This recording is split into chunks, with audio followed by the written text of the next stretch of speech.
सब तो पहला मैं ऋणी है संत जी का, इन्हों का हुक्म होया अज रमज़ान शरीफ का, क्योंकि महीना चल रहा सी और मसरूफियात ऐसी सी। इन्होंने कहा सी कि बड़े शाही इमाम साहब आन, लेकिन वो मौजूद ना होने की वजह नाल मैं तुहाडी खिदमत हाज़र हाँ और एक कौम के मनुखी और बड़े भाई होने के नाते इन्हों के हुक्म की तामील करने लई हाज़र। अज का जिहड़ा विषय है, मेरे तो पहला हुणी मैडम ने बड़े ही चंगे लफ्ज़ों च उहदे ते रोशनी पाई है। सरबत दा भला, सिर्फ दो गल्लां इस बारे तुहाडे नाल करना चाहुंदा, क्योंकि ये नरोल धार्मिक लोग इत्थे सारे बैठे ने, इसलिए जिहड़ी मेरी ये गल्लां है सिर्फ तुहाडे लई ही खास ने। धर्म एक ऐसी चीज़ है जिहड़ी कि इंसान नूं इंसानियत दा लिबास दिंदी, इंसान नूं इंसान मज़हब जिहड़ा वो बनांदा है। अगर मज़हब ना होए, धर्म ना होए, पंथ ना होए तो बंदा बंदा नहीं बन सकता। उन्होंने इंसानियत की जीवन च लियाण लई मज़हब का कायदा जिहड़ा वो कानून जिहड़ा लागू किया गया। एक छोटी जी गल समझो, एक मशहूर जी मिसल है कि नीम हकीम खतरा है जान, नीम मुल्ला खतरा है ईमान। अज तुसी अपने देश की गल करते हैं, आपां पूरी दुनिया बहुत बड़ी है, लेकिन सानू पहला अपने सूबे की अपने देश की गल करनी चाहिए है। अगर असी देखते हैं तो असी इस मुल्क च अज तो हज़ारां साल जदों असी पिछे जावांगे, इत्थे सारे डॉक्टर साहिबान बैठे ने, सब ने इतिहास से बहुत कुछ नज़रां इन्हां दियां गड़ियां हुई ने। मैं भी थीसिस का एक छोटा जिहा विद्यार्थी हाँ, हिस्टरी तो बहुत कुछ लिख चुका हाँ। लेकिन अगर असी हज़ारां साल पिछे जाने हैं तो एक समा सीगा जदों असी सारे इकट्ठे बहुत दूरों तुरे सी इस धरती वल। जद उदों असी तुरे सी, साडा कोई धर्म नहीं सी, साडे चों कोई गिर जांदा सी, असीं उहनूं बांह फड़ के नाल तोड़दे सी अपने चों। किसी दे सੱਟ लग जांदी सी, उहनूं कंधे रखदे सी अपने, तुरदे तरांदे पहाड़ां चों धक्के खांदे इस धरती दे उत्ते आके, हिंदुस्तान जिन्हों कहने हैं, इत्थे आके जब एक नवीं सभ्यता नूं बनाया। कुछ लोग जिहड़े आ वो हिंदूइज़म च चले गए, कुछ मुसलमान बन गए। गुरु नानक देव जी दा वजूद होया दुनिया दे विच, उस तो बाद सिख पंथ की सिरजना हुई। असीं अगर पिछला 500-600 साल 1000 साल का इतिहास चकते हैं, उदों असीं एक दूसरे के खून के प्यासे नहीं सी। अगर असीं पिछे जाने जद असी कुछ नहीं सी, उदों असी एक दूसरे के खून के प्यासे नहीं सी।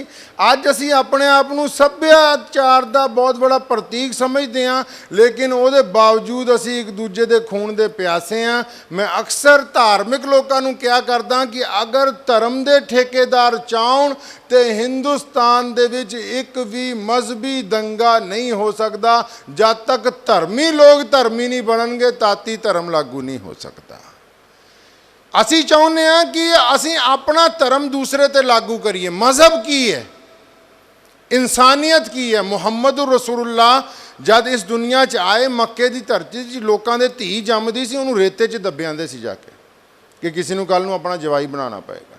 अगर तुसी विश्व का इतिहास चकोगे, तुसी सारे विद्यार्थियों, तुहानूं दो गल्लां बहुत जरूरी समझनियां। एक हुंदा इतिहास, एक हुंदा मिथिहास। इतिहास वो जिहड़ा दुनिया दियां अलग अलग बड़े राइटर साडे बारे गल करते, मिथिहास वो जो असी अपने बारे आप कहने हैं। अगर असी विश्व का इतिहास चकते हैं तो मुहम्मद जद आए दुनिया दे विच, सिर्फ अरब की धरती नहीं, अफ्रीका तो लैके इंग्लिस्तान, नई दुनिया जिन्हों अज अमेरिका कहने हैं, लोगों के पैरों च बेड़ियां पा के उन्होंने डंगरां वांगों मंडियां च बेचिया जाता सी। मुहम्मद रसूलुल्लाह ने जब आके कहा भी खुदा की इबादत करो तो बड़ा काम की किया। किसी ने पूछा कि असी मुसलमान किद्दां बनांगे, असी किद्दां खुदा की इबादत करने वाले बन सकते हैं। फरमाया दुनिया के हर इंसान नूं बराबरी का दर्जा दे दो, तुसां मुसलमान।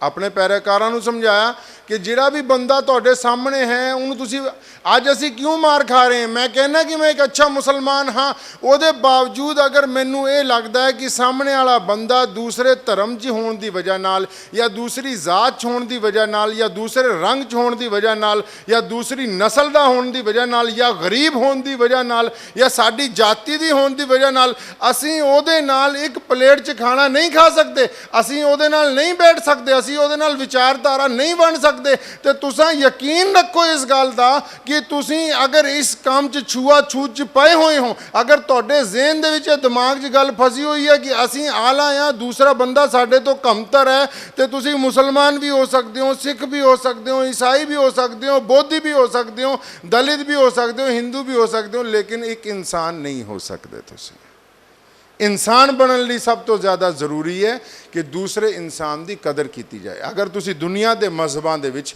ਇਸਲਾਮ ਦੀ ਤੁਲਨਾ ਕਰੋਗੇ, ਤੇ ਹੁਣ ਮੈਂ ਜਿੱਦਾਂ ਤੁਹਾਡੇ ਸਾਹਮਣੇ ਮੈਂ ਪੰਜਾਬੀ ਮੁਸਲਮਾਨ ਹਾਂ, ਮੇਰਾ ਮੁਹੰਮਦ ਰਸੂਲullah ਨਾਲ ਕੋਈ ਰਿਸ਼ਤਾ ਨਹੀਂ ਹੈ ਖੂਨੀ।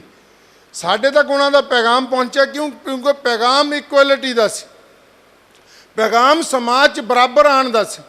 ਅਫਰੀਕਾ 'ਚ ਚਲੇ ਜਾਓ ਕਾਲੇ ਮੁਸਲਮਾਨ ਨੇ, ਅਮਰੀਕਾ 'ਚ ਚਲੇ ਜਾਓ ਗੋਰੇ ਮੁਸਲਮਾਨ। ਇਸਲਾਮ ਨੇ ਨੇਚਰ ਦੀ ਗੱਲ ਕੀਤੀ। ਮੁਹੰਮਦ ਰਸੂਲullah ਨੇ, ਜਿੱਦਾਂ ਇਹਨਾਂ ਨੇ ਹੁਣੀ ਤੁਹਾਡੇ ਤੋਂ 2 ਮਿੰਟ ਪਹਿਲਾਂ ਮੁਹੰਮਦ ਰਸੂਲullah ਦਾ ਫਰਮਾਨ ਸੁਣਾਇਆ ਕਿ ਅਗਰ ਤੁਹਾਡਾ ਕੋਈ ਪੜੋਸੀ ਭੁੱਖਾ ਸੋ ਜਾਏ ਤਾਂ ਤੁਹਾਡੇ 'ਤੇ ਖਾਣਾ ਹਰਾਮ ਹੈ। ਗੱਲ ਤਾਂ ਨੇਚਰ ਦੀ, ਇਨਸਾਨੀਅਤ ਦੀ ਹੋਣੀ ਚਾਹੀਦੀ ਹੈ। ਅਗਰ ਕੋਈ ਵੀ ਬੰਦਾ, ਜਿਹੜੀ ਮੈਂ ਤੁਹਾਨੂੰ ਗੱਲ ਕਹੀ ਕਿ ਨੀਮ ਹਕੀਮ ਖਤਰਾ ਹੈ ਜਾਨ, ਨੀਮ ਮੁੱਲਾ ਖਤਰਾ ਹੈ ਈਮਾਨ, ਧਰਮ ਦੇ ਵਿੱਚ ਜਿਹੜੇ ਲੋਕ ਜਿੱਦਾਂ RMP ਡਾਕਟਰ ਹੈ, ਮੈਂ ਗੁਸਤਾਖੀ ਦੀ ਮਾਫੀ ਨਾਲ ਕਹਿਣਾ ਚਾਹੁੰਦਾ ਕਿ ਜਿੱਦਾਂ ਆਮ ਡਾਕਟਰ ਹੈ ਜਿਹੜੇ ਝੋਲਾ ਛਾਪ ਜਿਨ੍ਹਾਂ ਨੂੰ ਆਪਾਂ ਕਹਿ ਲਈਏ, ਹੁਣ ਉਹਨਾਂ ਕੋਲ ਜਾ ਕੇ ਤੁਸੀਂ ਦਵਾਈ ਲਈ ਜਾਂਦੇ ਹੋ, ਅਸਰ ਤਾਂ ਕੁਝ ਨਹੀਂ ਹੁੰਦਾ, ਇੱਕ ਅੱਧਾ ਜਿਸਮ ਦਾ ਪੁਰਜਾ ਜ਼ਰੂਰ ਖਰਾਬ ਹੋ ਜਾਂਦਾ ਹੈ। ਬਿਲਕੁਲ ਇੱਦਾਂ ਹੀ ਇਹ ਅੱਜ ਮੈਨੂੰ ਇੱਥੇ ਆ ਕੇ ਜ਼ਿਆਦਾ ਖੁਸ਼ੀ ਇਸ ਲਈ ਹੋ ਰਹੀ ਹੈ ਕਿ ਸੰਤ ਸਾਹਿਬ ਨੇ ਇਹ ਤੁਹਾਡੀ ਤਾਲੀਮ ਦਾ ਜਿਹੜਾ ਨਿਜ਼ਾਮ ਸ਼ੁਰੂ ਕੀਤਾ। ਮੈਂ ਸਮਝਦਾ ਕਿ ਇੱਕ ਪੜ੍ਹਿਆ ਲਿਖਿਆ ਆਦਮੀ ਜਿਹੜੀ ਰੂਹਾਨੀਅਤ ਦੀ ਮੰਜ਼ਲਾਂ ਦੇ ਉੱਤੇ ਪਹੁੰਚ ਸਕਦਾ ਹੈ, ਜਿਹੜਾ ਅੱਧਾ ਆਦਮੀ ਜਿਹਨੇ ਸਿਰਫ ਕੱਪੜੇ ਹੀ ਚਿੱਟੇ ਪਾਲੇ ਹੋਣ, ਗੋਰੂਏ ਪਾਲੇ ਹੋਣ, ਜਿਹੜਾ ਜਿਹਦੇ ਧਰਮ 'ਚ ਦੌਲਤ ਦਾਖਲ ਹੋ ਜਾਏ, ਜਿਹਨੂੰ ਸਿਰਫ ਖਾਣ ਪੀਣ ਤੋਂ ਮਤਲਬ ਆ ਜਾਏ, ਉਹ ਇਨਸਾਨੀਅਤ ਨੂੰ ਸੋਧ ਨਹੀਂ ਦੇ ਸਕਦਾ। ਉਹ ਕੌਮ ਦੇ ਵਿੱਚ ਫਿਰਕਾ ਪ੍ਰਸਤੀ ਪੈਦਾ ਕਰ ਸਕਦਾ ਹੈ, ਮੁਲਕ 'ਚ ਦੰਗੇ ਪੈਦਾ ਕਰ ਸਕਦਾ ਹੈ, ਲੇਕਿਨ ਉਹ ਇਨਸਾਨੀਅਤ ਨੂੰ ਸੋਧ ਨਹੀਂ ਦੇ ਸਕਦਾ। ਬਿਲਕੁਲ ਇਸੇ ਤਰ੍ਹਾਂ ਜਿਸ ਤਰ੍ਹਾਂ ਅਸੀਂ ਚਾਹੁੰਦੇ ਹਾਂ ਕਿ ਸਾਡਾ ਇਲਾਜ ਇੱਕ ਬਹੁਤ ਅੱਛੇ ਡਾਕਟਰ ਕੋਲ ਹੋਵੇ, ਇਸੇ ਤਰ੍ਹਾਂ ਸਾਨੂੰ ਲੋੜ ਹੈ ਕਿ ਇੱਕ ਅੱਛਾ ਮੌਲਵੀ ਸਮਾਜ ਦੇ ਵਿੱਚ ਹੋਵੇ, ਇੱਕ ਅੱਛਾ ਪੰਡਿਤ ਸਮਾਜ ਦੇ ਵਿੱਚ ਹੋਵੇ, ਇੱਕ ਅੱਛਾ ਗਿਆਨੀ ਸਮਾਜ ਦੇ ਵਿੱਚ ਹੋਵੇ, ਇੱਕ ਅੱਛਾ ਪਾਦਰੀ ਸਮਾਜ ਦੇ ਵਿੱਚ ਹੋਵੇ।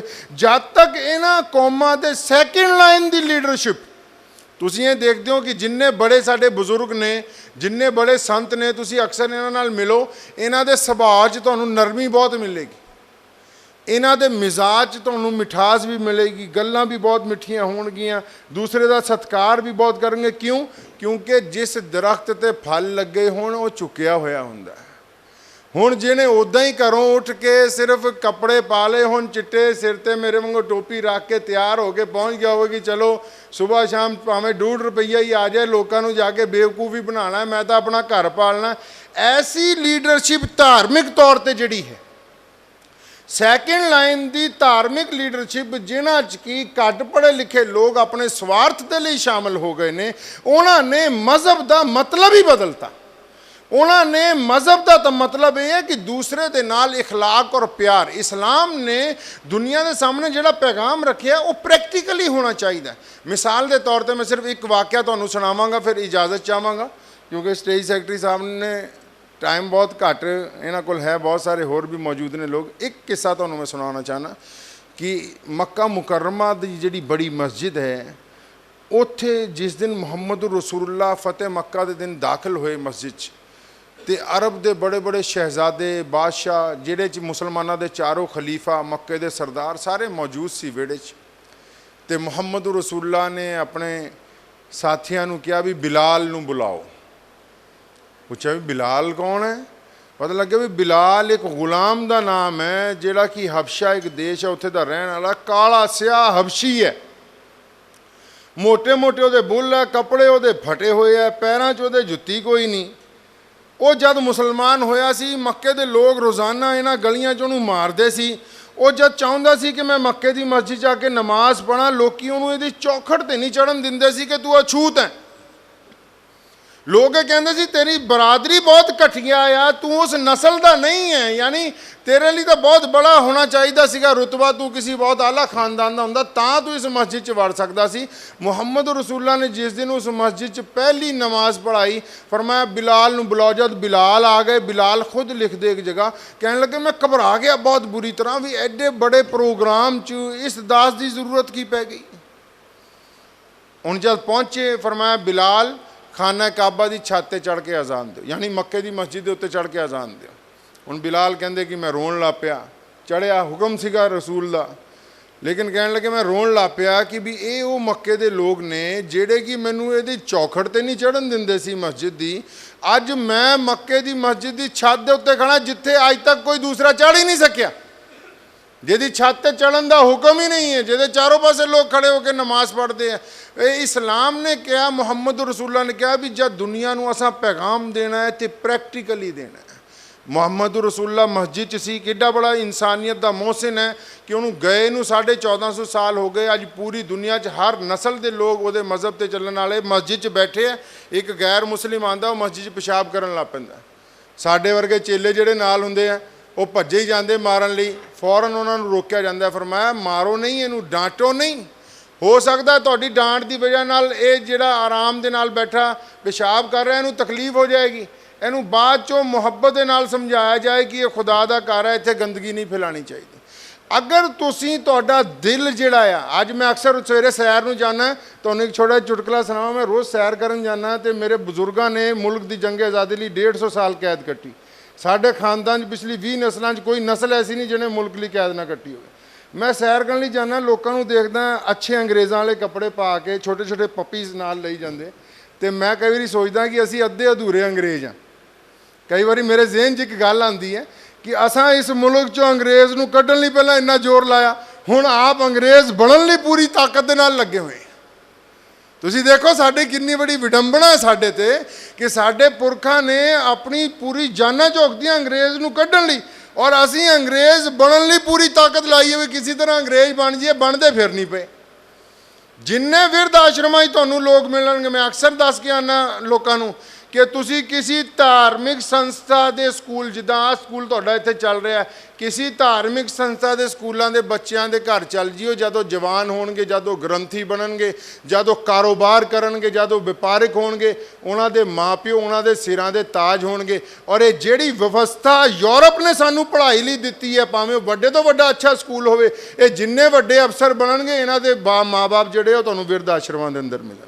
क्यों? क्योंकि अंग्रेज़ की व्यवस्था इकनोमिकली है, उन्हें कोई सभ्यता नहीं तुहानूं सिखानी, उन्हें दसना तुसीं वड्डा पैकेज किद्दां लै सकते हो, ज़्यादा पैसे किद्दां कमा सकते हो, तुसीं बाहरले मुल्क किद्दां एडजस्ट हो सकते हो। धर्म ने तुहानूं दसना कि माँ बाप की सेवा दे विच कामयाबी रखी, धर्म ने तुहानूं दसना कि दूसरों के नाल मुहब्बत तुहाडी कामयाब। तो मैं गल कर रहा सी कि सैर ते जाना, देखदा भी असीं अंग्रेज़ बनन लगे हुए, कईयां नूं देखदा अच्छे अच्छे पपीज़ लैके जांदे, तो लेकिन उन्होंने जिथे मर्जी पोटी करा दें, दूजे का पैर खराब हो जाए भी तुसां अंग्रेज़ ही बनना है, तो नाल उहदा पोटी बैग भी लैके चले जाओ। यानी अगर तुसीं बनना ही चाहते हो बहुत बड़ा अंग्रेज़, अगर तुहानूं अपनी सभ्यता चंगी ही नहीं लगती, असी बहुत बड़े प्रोग्रामां जाने, मैं एक गल अक्सर उन्होंने कहने, मैं गल होएगी तो साडी माँ बोली च होएगी। याद रखो तुसीं, कोई दुनिया की जुबान सीखना बुरी गल नहीं है, लेकिन अपनी माँ की जुबान दे नाल बेवफाई करना है सब तो ज़्यादा बड़ी बुरी गल है। अंग्रेज़ी सीखना कोई बुरी गल नहीं, हिंदी सीखना कोई बुरी गल नहीं, लेकिन जिहड़ा बंदा अपनी माँ बोली दे नाल गद्दारी कर जाए, बोलते अंग्रेज़ी, अध विचाले जाके फिर पंजाबी हिंदी शुरू हो जाने, भी अद्धे अधूरे अंग्रेज़ कहते हो, या इधरले हो जाओ या उधरले हो जाओ। इसलिए असीं पंजाबी होने के नाते साडे कोल जिहड़ा विरसा है गुरु साहिबान दा, साडे कोल जिहड़ी सर्व पूरी दुनिया के अंदर पैगाम देने का जिहड़ा विरसा है, जदों गुरु गोबिंद सिंह जी महाराज ने जिहड़ा ऐलान जंग किया, उस तो बाद जिहड़ा उन्हां दा पैगाम अगर तुसीं देखोगे तो वह वक्त दे जालिम हुक्मरानां दा और हक और इंसाफ की लड़ाई है। क्यों? क्योंकि सानू तो साडे मज़हब वालियां ने, नबी खां गनी खां जैसे लोगों ने तालीम देती कि जब कोई भी बंदा सच्चाई और हक दे लई लड़ूगा तो उहदे नाल मुसलमानां ने शामिल होना जिहड़ा उन्हां दा लाजमी है। तो मैं तुहानूं अज दे समय 'च यही कहना चाहुंदा, तुसीं विद्यार्थी हो धर्म दे, तुसीं सिर्फ धर्म दे विद्यार्थी नहीं हो, तुसीं इंसानियत नूं सोध देनी है अगे जाके। तुसां ये नहीं सोचना कदी कि असी फलां काम अपने स्वार्थ लिए कर लिए। एक होर तुहानूं मैं बड़ी गल दसदा मज़े दी कि अक्सर कोई काम करते हुए ये ना समझिया करो कि कोई तुहानूं देख नहीं रहा। मैं सिर्फ लोगों की गल करदा, जे कोई मौलवी ना गलती नाल खड़ा होकर पानी भी पी ले तो 20 फतवे उहदे ते आ जाणगे। क्यों? ये गल नहीं है कि खड़े होकर पानी पीना उहदे गुनाह कर लिया, इस्लाम ने कहा हराम है बैठ के पियो। गल यह कि मौलवी ने वो गलती क्यों की। ਤੁਹਾਡੀ ਜਿਹੜੀ ਜ਼ਿੰਦਗੀ ਹੈ, ਤੁਸੀਂ ਜਦੋਂ ਤੁਰਦੇ ਹੋ ਤੁਹਾਡੀ ਕੌਮ ਤੁਹਾਨੂੰ ਦੇਖਦੀ ਹੈ ਕਿ ਸੰਤ ਮੇਰਾ ਕਿੱਦਾਂ ਤੁਰਦਾ। ਤੁਸੀਂ ਬੋਲਦੇ ਹੋ ਤੇ ਤੁਹਾਡੀ ਕੌਮ ਤੁਹਾਨੂੰ ਦੇਖਦੀ ਹੈ ਕਿ ਮੇਰਾ ਸੰਤ ਬੋਲਦਾ ਕਿੱਦਾਂ, ਮੇਰਾ ਸੰਤ ਰੋਟੀ ਕਿੱਦਾਂ ਖਾਂਦਾ ਹੈ, ਮੇਰਾ ਸੰਤ ਸੌਂਦਾ ਕਿੱਦਾਂ ਹੈ, ਇਹ ਉੱਠਦਾ ਕਿੱਦਾਂ, ਮੇਰਾ ਸੰਤ ਸੇਵਾ ਕਿੱਦਾਂ ਕਰਦਾ। ਇਸ ਲਈ ਧਰਮੀ ਲੋਕਾਂ ਨੂੰ ਜਿਹੜੇ ਕਿ ਮਜ਼ਹਬ ਦੀ ਸੇਵਾ 'ਚ ਆ ਗਏ ਹੁਣ, ਇਹ ਬਿਲਕੁਲ ਨਹੀਂ ਭੁੱਲਣਾ ਚਾਹੀਦਾ ਕਿ ਸ਼ਾਇਦ ਤੁਹਾਡੇ ਕਿਸੇ ਕੰਮ ਤੋਂ ਕੌਮ ਬੇਖਬਰ ਹੈ। ਤੁਸੀਂ ਅੱਛਾ ਕਰੋਗੇ ਤੇ ਆਉਣ ਵਾਲੀ ਨਸਲ ਨੂੰ ਅੱਛੀ ਸੋਚ ਜਾਏਗੀ। ਜਿੱਥੇ ਤੁਸੀਂ ਗਲਤੀ ਕਰ ਜਾਓਗੇ ਉਹ ਗਲਤ ਹੀ ਚਲਦੀ ਚਲੀ ਜਾਏਗੀ, ਸਿੱਧੀ ਨਹੀਂ ਹੋਏਗੀ। ਇਸ ਲਈ ਧਰਮ ਦੇ ਜਿੰਨੇ ਵੀ ਕਾਇਦ ਨੇ, ਧਰਮ ਦੇ ਜਿੰਨੇ ਵੀ ਲੀਡਰ ਨੇ, ਉਹਨਾਂ 'ਤੇ ਜ਼ਿੰਮੇਵਾਰੀ ਬਣਦੀ ਹੈ ਕਿ ਉਹ ਆਪਣੇ ਮਜ਼ਹਬ ਦੇ ਅਸਲੀ ਨੁਮਾਇੰਦੇ ਬਣਨ। ਇਹਨਾਂ ਹੀ ਅੱਖਰਾਂ ਨਾਲ ਬਹੁਤ ਬਹੁਤ ਮੈਂ ਮਸ਼ਕੂਰ ਹਾਂ ਸੰਤ ਜੀ ਦਾ ਕਿ ਤੁਸੀਂ ਅੱਜ ਇੱਥੇ ਆਉਣ ਦਾ ਮੌਕਾ ਦਿੱਤਾ ਔਰ ਇਹ ਬਹੁਤ ਖੂਬਸੂਰਤ ਜਿਹੜੀ ਹੈ ਮਹਿਫਿਲ ਜਿਹੜੀ ਹੈ ਦੇਖਣ ਨੂੰ ਮਿਲੀ। ਵਾਹ ਖੁਰਦਾਵਨ ਅਲਹਮਦੁਲਿल्लाह ਰੱਬਿਲ ਆਲਮੀਨ।